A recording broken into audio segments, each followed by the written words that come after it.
My career as an automotive improvement expert began when I modified my first car. Since then, as a car enthusiast and published author, my obsession with the automobile has led me to enhance tons of vehicles, both inside and out. That's why I'm thrilled to be a part of a brand new series designed to help keep your car looking great and your engine running like new. I'm Chris Duke, and welcome to eHow's Auto Center, brought to you by Mobil 1.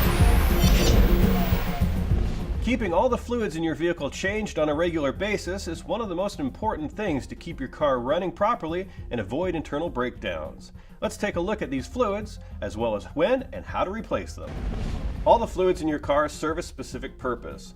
They are designed to help your engine perform its tasks while protecting their designated parts and areas with the chemical makeup and additives they contain. After a certain amount of time, these fluids will begin to break down from wear, and if not replaced on a regular schedule, could lead to serious damage. Your owner's manual will show you the proper maintenance time frame for each, as well as any specifics as far as what type of fluid to replace it with, such as oil grade, coolant blend, and transmission fluid type. Before you do any work under the hood, remember to use correct safety gear. Some of these fluids may still be hot, and some can even cause skin irritation or even worse problems if they get in your eyes. So always play it safe with safety glasses and work gloves. Replacing your coolant is also a fairly straightforward task. Most radiators will have a drain spigot on the bottom. All you have to do is open it up and drain the old coolant out into a container for disposal. You won't get all the coolant out this way. To do that, you're going to need to flush the cooling system. But if your coolant is in good shape, this is a great way to extend the life of your coolant. This is also a good time to look inside your radiator to make sure you don't see any signs of cracks or deposits building up inside. If your radiator doesn't have a drain spigot, then you may have to remove the lower radiator hose to let the coolant drain out. This is also a good time to check the condition of your hoses to make sure they aren't cracked or showing any other signs of age. One of the most important tips about replacing your coolant is to wait until the coolant and engine are completely cold. Trying to do this just after getting back from running errands would mean that the coolant is still very hot and you could get burned very badly.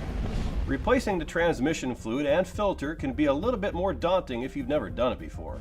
For most vehicles, you will have to remove the bottom transmission pan slowly and drain out the old fluid. But if your fluid is very old or burnt, you will need to have the transmission flushed to get out all the old fluid. If this is the case, you might want to take it to your local mechanic. You will then have to replace the filter that sits just inside the pan. After this is complete, you'll have to replace the pan gasket as you put the pan back on. Check your repair manual to find out how much torque you need to tighten the pan bolts back up. Now once that's complete, simply refill the fluid to the correct level using the specified transmission fluid type and you're good to go.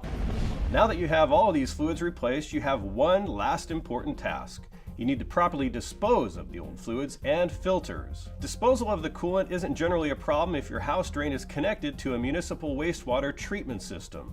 Nearly all of these systems can treat coolant out of the wastewater and therefore allow you to pour it down the toilet or sink drain. Check with your local municipal facility for their recommendations, and don't be surprised when they tell you to use your house drain. They will also tell you whether or not there is a local recycling program or whether local gas stations or shops can take them. To get rid of old oil, first drain your oil into a dirt-free pan that can hold as many quarts as your car's crankcase and that has not been used for anything besides motor oil. Pour your used oil from the drain pan into a container with a leak-proof lid like a rinsed-out plastic milk jug. Use a funnel to avoid spills. If you change your oil filter, drain the old one by punching a hole in the top and inverting it over your drain pan. Dispose of the old filter by putting some paper towels over the hole. Then put the old filter and paper towels in the box the next filter came from. Place the box in the trash. Take the oil to a used oil collection site. You can check your local municipality's website to locate one. Dispose of transmission fluid the same way as engine oil. It is best to dispose of it separately from engine oil, as many recyclers tend to discard mixed materials. Remember, transmission fluid changes require large amounts of fluid, so be sure the container used for disposal can handle amounts up to 3 gallons. One last tip you should never forget. Your local mechanic or auto parts store can probably assist you with this, so give them a call before you start. Well, I hope that I've given you a better idea how to change your fluids and why you need to keep it on a proper schedule. Doing these jobs yourself can help save a ton of money and will get you more in tune with how your car is running. For eHow's Auto Center, I'm Chris Duke. Here's to helping keep your car running like new.